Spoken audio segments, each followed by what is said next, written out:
And before we go tonight, a new way to enjoy the benefits of having a car without the hassle and expense. Global's Colleen Thorpe explains. It's a daily frustration for many inner-city dwellers, finding a parking spot near home and vacating that spot before the city gives you a ticket. But it's not Claude Schreier's problem. He's opted to share a car rather than own one. I need a car once in a while, and when this Communauto cooperative came about, it was ideal for me. Because I don't think I'll ever own a car. I don't like the trouble of buying it, looking after it. I'm really not a car person. But. So when he needs wheels, he calls up the car-sharing service, reserves a vehicle, and walks over to nearby parking lot to get it. They can get a car for half an hour, 1 hour, 2 hours. They really pay for the use of the car they make. Benoit Robert studied several models of car-sharing services in Europe before launching the service in Quebec City 3 years ago. It was so successful, Montreal followed suit. It works like this. Members put down a $500 deposit.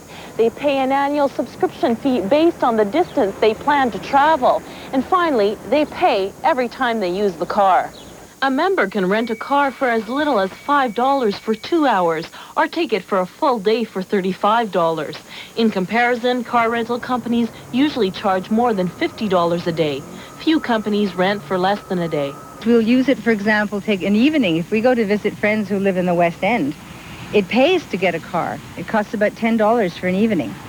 And then we don't have to take a taxi, which would cost $10 one way. We don't have to wait for the bus. You don't have to make a poor mouth and have our friends drive us home.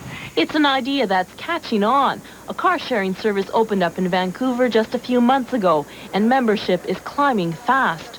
We had actually anticipated this being a little bit more something that people from a lower income group would be more interested in, but it does seem to be mostly people in the over 40K bracket that say, why waste money on a car when I can take a holiday?